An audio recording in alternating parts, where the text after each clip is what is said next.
जिवंत देव, जो पवित्र प्रभू येशू ख्रिस्त याच्या नावाला धन्यवाद देऊ. प्रियांनो, सकाळच्या प्रार्थनेमध्ये आपल्या सर्वांचं स्वागत आहे. देवाने हा सुंदरसा दिवस दाखवला आपल्या प्रत्येकाला, त्याबद्दल आपण त्या जिवंत देवाला धन्यवाद देऊ. आपण सर्वजण सुरुवातीची प्रार्थना करू. हालेलुया, स्तुती, धन्यवाद येशू दे बापा. तू पवित्र असा परमेश्वर आहे.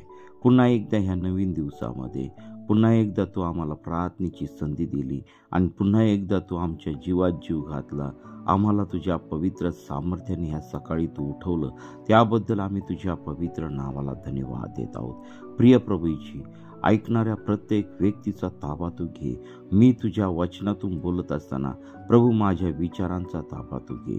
माझे शब्द तुझ्या ताब्यामध्ये असू दे प्रभू. मी नाही तर प्रभू तुझ्या लोकांसंगती तू बोल आणि तुझं गौरव होते पित्या परमेश्वरा. हे देवा, मी कुणी नाही तर सर्व काही करणारा परमेश्वर तू आहे प्रभू. आमच्या सर्व पापांची अपराधांची तू आम्हाला क्षमा कर. प्रिय प्रभू, आज या सकाळच्या समयी ऐकणाऱ्या प्रत्येक व्यक्तीचा ताबा तू घे. ऐकणाऱ्या प्रत्येक व्यक्तीच्या जीवनामध्ये जे आजार, रोग असतील, समस्या असतील, त्या सर्व समस्या तुझ्या पवित्र सामर्थ्याने तू काढून टाक. आणि प्रिय प्रभू येशू, त्यांच्या जीवनामध्ये तुझं वचन कार्यान्वित होऊ दे आणि प्रभू त्यांचा ताबा तू घे. सर्व बंधनं तुझ्या पवित्र सामर्थ्याने निघून जाऊ दे आणि तुझं गौरव होऊ दे पित्या परमेश्वरा. प्रभू, ही सकाळची वेळ जशी तू आमच्या प्रत्येकासाठी तू आशीर्वादाची तू केलेली आहे, तशीच तू इतरांसाठी देखील तू आशीर्वादाची तू कर. प्रिय प्रभू, ऐकणाऱ्या प्रत्येक व्यक्तीचा ताबा तू घे. ही प्रार्थना येशूच्या नावाने मागतो म्हणून दे, आमेन. प्रियांनो, आजच्या म्हणण्यासाठी आपण वचन काढूया. शास्त्री याचा 14वा अध्याय. आणि ह्या 14व्या अध्यायामध्ये आपण पाहतो की आम्ही मागील 13व्या अध्यायामध्ये शमशोनाच्या जन्माच्या विषयी आम्ही त्या ठिकाणी पाहिलं होतं. परमेश्वर देवाने जसं त्याच्या आईवडिलांना मार्गदर्शन केलं होतं, त्याप्रमाणे त्या आईवडिलांनी त्या ठिकाणी त्याचं संगोपन केलं, त्याला वाढवलं आणि परमेश्वराच्या आज्ञेप्रमाणे त्याच्या जीवनामध्ये सर्व काही त्या ठिकाणी गोष्टी केलेल्या आम्हाला दिसत आहे. आणि मग 14व्या अध्यायामध्ये आम्ही येत असताना ह्या ठिकाणी शमशोन आणि तिम्ना येथील स्त्री, आणि मग ह्या 14व्या अध्यायामध्ये आम्ही येत असताना तो त्या ठिकाणी पहा, परमेश्वराच्या सामर्थ्याने तो भरलेला होता, तरुण होता. आणि पहा, त्या ठिकाणी परमेश्वर देवाने त्याच्या थ्रू इस्रायल लोकांना त्या ठिकाणी पलिष्ट्यांपासून कशी सुटका दिलेली आहे हे आम्ही ह्या अध्यायामध्ये पाहणार आहोत.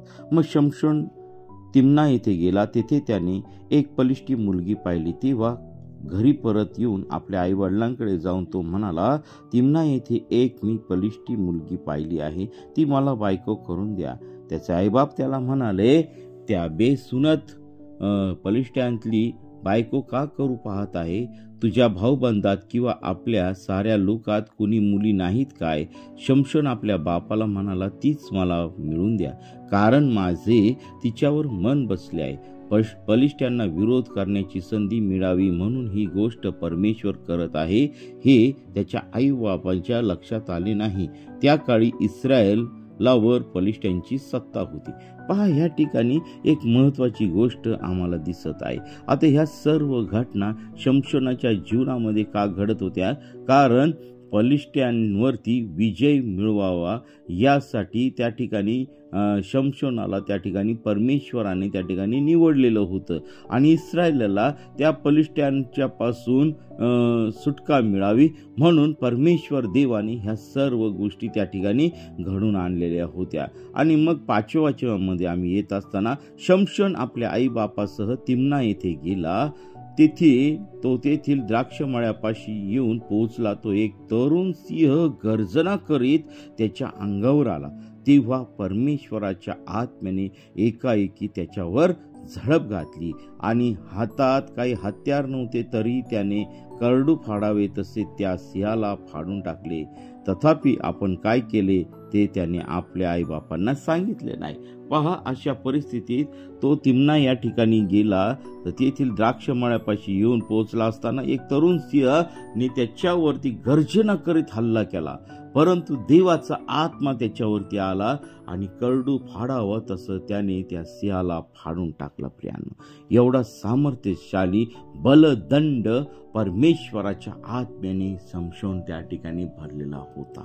आणि मग पहा पुढे काय झालं की मग त्याने जाऊन त्या मुलीशी बोलणे केले. ती शमशोनाला फार आवडली. काही दिवसांनी तिच्याशी लग्न करण्यासाठी तो परत जात असताना आडवाटेने सिंहाचे कलेवर त्याला पाहायला गेला आणि त्यात मध माशांचा घोळका व मध त्याच्या दृष्टीस पडला व त्यातील काही मध हातात घेऊन त्याने वाटेने खात खात गेला. आपल्या आईबापांकडे घेऊन त्याने काही मध त्याने दिला आणि त्यांनीही तो खाल्ला. तथापि सिंहाच्या कलेवरातून त्याने तो मध आणला होता हे त्याने त्यांना सांगितले नाही. मग त्याचा बाप त्या मुलीला पाहायला तिच्या घरी गेला. तेथे शमशोनाने मेजवानी दिली. त्या काळच्या तरुणांमध्ये अशी प्रथा होती. तेथल्या लोकांनी त्याला पाहून त्याच्या दिमतीस 30 लोक आणले आणि शमशोन त्यांना म्हणाला, मी तुम्हाला एक कोडे घालतो. मेजवानीच्या 7 दिवसात ते उलगडून त्याचा अर्थ तुम्ही सांगाल तर मी तुम्हाला 30 तागे व 30 पोशाख देईन. पण तुम्हाला ते उलगडता आले नाही तर तुम्ही मला 30 तागे व 30 पोशाख द्यावे. त्यांनी त्यांना म्हटले, सांग तुझे कोडे आम्हाला ऐकू तर दे. मग तो त्यांना म्हणाला, भक्ष्यातून भक्ष्य व उग्रातून मधुर ते काय. 3 दिवसापर्यंत त्यांना त्या कोड्याचा अर्थ उलगडला नाही. 4थ्या दिवशी ते शमशोनाच्या बायकोला म्हणाले, तू आपल्या नवऱ्याला फूस लावून त्याला या कोड्याचा अर्थ सांगावायला लाव, नाही तर आम्ही तुला व तुझ्या बापाचे घर जाळून टाकू. तुम्ही आम्हाला लुबाडायला येथे बोलवले आहे असेच ना. नंतर शमशोनाची बायको त्याच्या पुढे रडत म्हणून लागली की तुमचे माझ्यावर प्रेम नाही. तुम्ही माझा केवळ द्वेष करता, माझ्यावर प्रीती करीत नाही. माझ्या लोकांना तुम्ही कोडे घातले पण मला मात्र त्याचा अर्थ सांगितला नाही. तो तिला म्हणाला, मी ते प्रत्यक्ष माझ्या आई वडिलांना सांगितले नाही तर ते तुला काय सांगू. मेजवानीच्या 7व्या दिवसापर्यंत ती त्याच्या समोर रडत राहिली. तिने त्याला फारच गळ घातल्यामुळे त्याने 7व्या दिवशी ते तिला सांगितले. तिने ते कोडे आपल्या लोकांना उलगडून सांगितले. 7व्या दिवशी तो शय्यागृहात शिरण्यापूर्वी नगरवासी त्याला म्हणाले, मधापेक्षा गोड ते काय आणि सिंहापेक्षा उग्र ते काय. तेव्हा तो त्यांना म्हणाला, तुम्ही माझ्या कालवडीला नांगरा झुपले नसते तर तुम्हाला माझे कोडे कधीच उलगडले नसते. मग परमेश्वराच्या आत्म्याने त्याच्यावर एकाएकी झडप घातली आणि तो अश्कलोनात गेला. तेथली 30 माणसे ठार करून त्याने त्यांना लुटले आणि ज्यांनी कोडे उलगडले होते त्यांना पोशाख दिले. शेवटी तो संतप्त होऊन आपल्या बापाच्या घरी निघून गेला. इकडे शमशोनाच्या सोबत्याला त्याची बायको देण्यात आली. पहा, या ठिकाणी आम्हाला असं दिसून येत आहे की जी तिम्ना येथील जी स्त्री होती त्या स्त्रीच्या लोकांना त्यांनी एक कोडं घातलं होतं आणि पहा त्या कोड्याचा अर्थ त्या लोकांना सांगता आला नाही. आणि मग त्या लोकांनी काय केलेलं आहे, त्याच्या बायकोला सांगितलं आहे की आम्ही तुला आणि तुझ्या बापाला आम्ही मारून टाकू जर तू आम्हाला कोड्याचा अर्थ सांगितला नाही तर. मग त्याने ती शमशोनाच्या पुढं 7 दिवस ती रडत बसली आणि मग वैतागून शमशोनाने काय केलेलं आहे, तिला ते 7व्या दिवशी कोडं सांगितलं आणि ते कोडं तिने तिच्या लोकांनाचा उलगडा करून दिला. मग अशा रीतीने पहा त्या ठिकाणी तो अपयशी ठरलेला आम्हाला दिसत आहे. आणि मग परमेश्वराचा आत्मा त्या ठिकाणी त्याच्यावरती आला आणि त्याने 30 माणसं त्या ठिकाणी मारलेले आहे आणि त्यांचा पोशाख त्यांना लुटलं आणि ते 30 पोशाख त्या लोकांना त्याला देण्यात आले. आणि म्हणून तर एवढ्यावरच ते लोक थांबले नाही तर त्याची बायको त्याच्या सोबत्याला त्या ठिकाणी दिली. पहा, अशा रीतीने त्या ठिकाणी त्या लोकांनी शमशोनाला त्या ठिकाणी फसवलेला आम्हाला दिसत. आता ह्या सर्व गोष्टी परमेश्वराच्या योजनेनुसार त्या ठिकाणी होत होत्या. कारण परमेश्वराला इस्रायल लोकांना त्या पलिष्टी लोकांच्या हातातून त्यांना सोडवायचं होतं. आणि मग पहा, आणि मग या ठिकाणी पहा, काही दिवसांनी गहू कापण्याच्या 15व्या अध्यायामध्ये येत असताना काही दिवसांनी गहू कापण्याच्या हंगामात शमशोन एक करडू घेऊन आपल्या बायकोला भेटायला गेला. तेव्हा तो म्हणाला, मी अंतपुरात आपल्या बायकोकडे जातो. पण त्याच्या सासऱ्याने त्याला आत जाऊ दिले नाही. त्याचा सासरा म्हणाला, तू तिचा पराकाष्ठीचा द्वेष करीत असे मला खरोखर वाटल्यामुळे मी ती तुझ्या सोबत्याला दिली आहे. तिची धाकटी बहीण तिच्यापेक्षा सुंदर आहे, तिच्याऐवजी ही घे. शमशोन त्या लोकांना म्हणाला, यावेळेस मी पलिष्ठ्यांचे नुकसान करून ते उट्टे फेडीन. मग शमशोनाने 300 कोल्हे पकडले, मशाली मिळवल्या व कोल्यांच्या शेपटाला शेपूट बांधून 2 शेपटामध्ये एक मशाल बांधली आणि त्याने त्या मशाली पेटून पलिष्ठ्यांच्या उभ्या पिकात त्या कोल्यांना सोडले. तेव्हा धान्याच्या सुड्या, उभे पीक, द्राक्षमळे व जैतुनाचे मळे जळून गेले. पलिष्ठी विचार करू लागले, हे कोणी केले? तेव्हा लोकांनी उत्तर दिले, तिम्नाकाराचा जावई शमशोन याने त्याच्या सासऱ्याने त्याची बायको काढून त्याच्या सोबत्याला दिली आहे. मग पलिष्ठ्यांनी जाऊन तिला व तिच्या बापाला जाळून टाकले. व शमशोन त्यांना म्हणाला, तुमची वागणूक अशी असल्यामुळे तुमचा सूड घेतल्याशिवाय मी स्वस्थ बसणार नाही. त्याने त्यांना खरपूस मार देऊन त्यांची मोठी कत्तल उडवली. त्यानंतर तो एटाम खडकातल्या एका गुहेत जाऊन राहिला. प्रियांनो, अशा रीतीने पहा, परमेश्वर देवाने इस्रायल लोकांना त्या ठिकाणी पलिष्ठीच्या हातून सोडवलेलं आम्हाला दिसत आहे. परंतु प्रियांनो, ह्या ठिकाणी एक महत्त्वाची गोष्ट आम्हाला दिसत आहे की जरी त्याचा सासरा त्याच्या संगती वाईट वागला, परंतु तो त्यांच्याशी वाईट वागला नाही. मग त्यांनी काय केलं? पलिष्ठ्यांच्या शेतामध्ये त्यांनी काय केलेलं आहे? 300 कोल्हे पकडलेले आहेत. त्यांच्या शेपटाला शेपूट बांधून त्यांच्यामध्ये मशाली बांधून त्या कोल्ह्यांना त्या पलिष्ठ्यांच्या शेतात, त्यांच्या द्राक्ष मळ्यात आणि त्यांच्या जैतुनाच्या मळ्यात त्यांनी सोडलं. आणि अशा रीतीने पलिष्ठ्यांचं त्या ठिकाणी त्याने नुकसान केलेलं आम्हाला दिसत आहे. पलिष्ठ्यांना त्या ठिकाणी त्यांना वठणीवर आणण्याचं दिसत आहे. आणि मग ह्या सर्व वर्तमान त्या लोकांना कळताच त्यांनी काय केलं की त्या तिम्ना येथील स्त्रीला आणि तिच्या बापाला त्यांनी जाळून मारून टाकलं. आणि हे देखील शमशोनाला त्या ठिकाणी आवडलं नाही. आणि मग त्यांनी त्या लोकांना जबर त्या ठिकाणी मार दिलेला आम्हाला दिसत आहे. आणि मग पुढे आम्हाला दिसत आहे की लेही येथे शमशोन पलिष्ठ्यांचा पराभव करतो. आणि मग नंतर ह्या सर्व गोष्टी घडत असताना शमशोनाला काय केलेलं आहे? सर्व ते लोक यहुदी लोकांवरती चालून गेलेले आम्हाला दिसत आहे. आणि मग इस्रायल लोकांवरती चालून गेलेले दिसत आहे. आणि मग शमशोनाला कैद करण्यासाठी त्यांनी काय केलेली योजना त्या ठिकाणी आखलेली आहे. आणि मग ते शमशोनाला म्हणाले, तुला बांधून पलिष्ठ्यांच्या हवाली करण्यासाठी आम्ही आलो आहोत. शमशोन त्यांना म्हणाला, तुम्ही स्वतः माझ्यावर तुटून पडणार नाही अशी शपथ व्हा. ते त्याला म्हणाले, नाही, आम्ही तुला घट्ट बांधून त्यांच्या हवाली करू. खरेच आम्ही तुला ठार मारणार नाही. मग त्याने त्याला 2 नव्या दोरांनी बांधून खडकावर आणले. तो लेहीपर्यंत येऊन पोचला तेव्हा पलिष्ठी त्याला पाहून जयघोष करू लागले. इतक्यात परमेश्वराच्या आत्म्याने एकाएकी त्याच्यावर झडप घातली व त्यांच्या दंडांना बांधलेले दोर अग्नीने जळालेल्या तागासारखे झाले आणि त्याच्या हाताची बंधने गळून पडले. मग गाढवाचे नवे जाभड त्याला सापडले. ते हातात घेऊन 1000 लोकांना त्यांनी ठार केले. शमशोन म्हणाला, गाढवाच्या जाबडाने मी राशीच्या राशी रचल्या. गाढवाच्या जाबडाने मी 1000 लोक ठार केले. मग हे बोलणे संपून त्याने हातातले जाबड फेकून दिले. त्या ठिकाणचे नाव रामतलेही जाबडाची टेकडी असे ठेवले.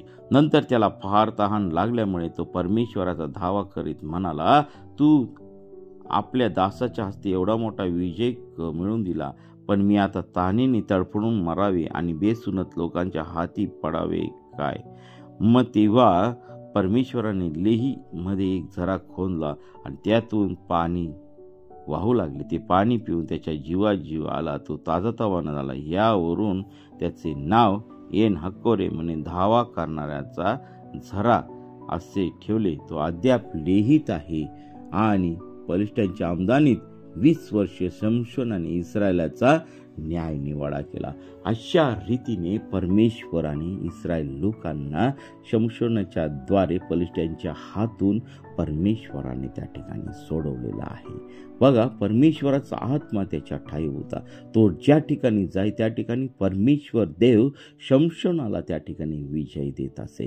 प्रियांनो, आपल्याही जीवनामध्ये जर आम्हाला विजय पाहिजे असेल, आमच्या जीवनामध्ये यश पाहिजे असेल, तर प्रियांनो, परमेश्वराच्या आज्ञेनुसार चालणं महत्वाचं आहे. परमेश्वराचा आत्मा आमच्या ठाई वस्ती करणं हे महत्वाचं आहे. आणि अशा रीतीने इस्रायल लोक पलिष्ठांवरती विजय मिळवत गेले आम्हाला दिसत आहे. आणि शमशोनाच्या द्वारे त्या ठिकाणी इस्रायल लोकांना परमेश्वराने विजय दिलेला आम्हाला दिसत आहे. आणि मग ह्या वचनावरून आम्हाला एक सकाळी कळत आहे की परमेश्वराचा आत्मा आमच्या ठाई असला पाहिजे. परमेश्वराचा सहवास आमच्या जीवनामध्ये पाहिजे. परमेश्वराचा सहवास आपल्या कुटुंबामध्ये पाहिजे. त्याशिवाय आम्हाला जगामध्ये जगता येत नाही. देवाशिवाय आम्ही काही करू शकत नाही. जगामध्ये मनुष्याने अनेक देव निर्माण केलेले आहे, परंतु आमचा देव असा आहे ज्या देवाने आकाश आणि पृथ्वी उत्पन्न केलेली आहे, ज्या देवाने स्वर्ग निर्माण केलेला आहे, ज्या देवाने तुम्हाला आणि मला निर्माण केलेला आहे, त्या देवाला आम्ही धन्यवाद दिलेला आहे. त्याचं नाव यहोवा परमेश्वर. त्याचा प्रिय पुत्र प्रभू येशू ख्रिस्त, एकुलता एक पुत्र प्रभू येशू ख्रिस्त, जो तुमच्या आणि माझ्यासाठी दिला आणि त्याच्या रक्ताच्या द्वारे आमच्या पापांची क्षमा झाली. तो आमच्यासाठी मेला, क्रूसावरती मेला, तिसऱ्या दिवशी उठला, स्वर्गात गेला आणि तो आम्हाला घ्यायला येणार आहे. ही जी सुवार्ता आहे ती आमच्या जीवनामध्ये आम्ही घेतली पाहिजे आणि आम्ही इतरांना देखील सांगितलं पाहिजे. पहा, परमेश्वराने ह्या ठिकाणी इस्रायलाची सुटका करावी म्हणून शमशोन ह्याला देवाने त्या ठिकाणी उभं केलेलं आहे.